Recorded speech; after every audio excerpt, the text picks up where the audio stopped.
సమస్య పైన వచ్చారు ప్రజావాణి దగ్గరికి మీరు? స్కూల్లో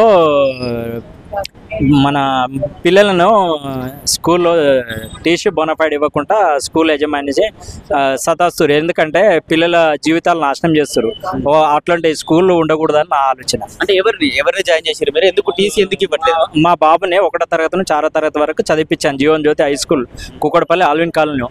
అయితే నాకు ఇష్టం లేదు, నేను హాస్టల్ వేసుకుంటాను, ప్రైవేట్ స్కూల్ బాగలేదు, మా బాబుకు తల బలిగిపోయింది, కొన్ని సమస్యలు ఉన్నాయి, స్కూల్లో టీచర్లు కూడా కరెక్ట్ లేరు, వాళ్ళంతా 10th ఫెయిల్ అయిన వాళ్ళు ఉన్నారు, వాళ్ళకే చదువు రాదు, వీళ్ళకేం చెప్తారు, మా బాబు ఇప్పుడు చదువుకోవాలంటే మనం ఏదో మంచి చదివియాలి, గురుకుల పాఠశాలలు బాగున్నాయి, నేను వేస్తాను అని చెప్పేసి మేడంకి అడిగాను. ప్రిన్సిపల్ మేడం ఉంది, అడిగితే నాకు బోనఫైడ్ ఇవ్వండి, నేను ఎంట్రెన్స్ రాపించుకుంటాను, నేను మీ దగ్గర చదివించుకున్న సోమత లేదు, మనం గవర్నమెంట్కి వెళ్ళిపోతాను అంటే నేను ఇవ్వను అని చెప్పేసి ఇవ్వలేదు.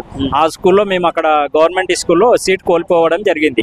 ఎందుకంటే మీరు మాకు బోనఫైడ్ ఇవ్వనప్పుడు మేము ఆల్రెడీ మాకు జిరాక్స్ ఇవ్వండి, ఒరిజినల్ కూడా వద్దు, మీకు ఫీజు ఏముందో చెల్లిస్తామని కూడా చెప్పాను. లేదు మాకు మేము ఇవ్వమని చెప్పేసి ఇవ్వకపోవడం వల్ల మేము ఇప్పుడు గవర్నమెంట్ స్కూల్లో సీట్ కోల్పోవడం జరిగింది. ఇప్పుడు చదివించుకునే సోమత లేదు మాకు, అనవసరమైన ఇప్పుడు 9th క్లాస్ చదువుతుండు బాబు, అయినా 2 years అయినా 3 years అయినా అక్కడే డ్రాప్ అవుట్ చేయకుండా ఆ స్కూల్లోనే చదువుతున్నాడని ఆ స్కూల్లోనే ఫీజు కట్టాలని చెప్పేసి ఎంఈఓకి అడిగితే ఎంఈఓ అంతే అంటుండు. డిఓ దగ్గరికి పోతే డిఓ దగ్గర సూపరింటెండెంట్ మేడం కూడా వాళ్ళకే సపోర్ట్ చేస్తుంది. వాళ్ళు ఎందుకంటే వాళ్ళు వీళ్ళు కుమ్మకై గవర్నమెంట్ ఆఫీసర్స్ కూడా ప్రైవేట్ స్కూల్లోనే చదువుకోమని చెప్తున్నారు. అందుకే వాళ్ళు వీళ్ళు ప్రైవేట్ స్కూల్ వాళ్ళు వీళ్ళు కుమ్మకాయరు కాబట్టి ఇది ఎందుకు పరిష్కారం జరగలేదంటే అందరూ అక్కడ వాళ్ళు అమౌంట్ చెల్లిస్తారు కాబట్టి వీళ్ళు దాన్ని కుమ్మక అవుతురు అని అర్థమైంది నాకు.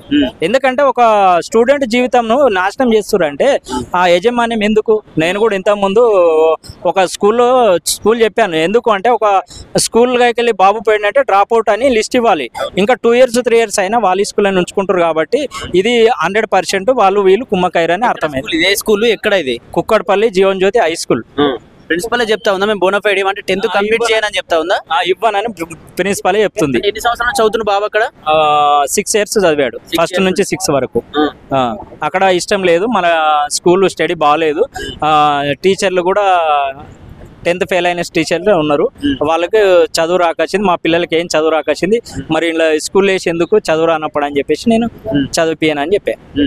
అట్లయితే చదివిపోయి మేము ఇవ్వమని చెప్పి ఇస్తలేదు. అంటే మీరు ఆ ఫీజు ఏదైతే ఉందో దాన్ని చెల్లిస్తా అన్నా కూడా మీ పిల్లాడి యొక్క బోనఫైడ్స్ ఇవ్వట్లేదు. మరి ఎట్లా పిల్లల్ని ఇక్కడ జాయిన్ చేశారా? ఏంది పరిస్థితి? పిల్లలను వేరే దగ్గర జాయిన్ చేశాము, సరే చూద్దాం ఏమవుతుంది అని చెప్పి చూస్తున్నా.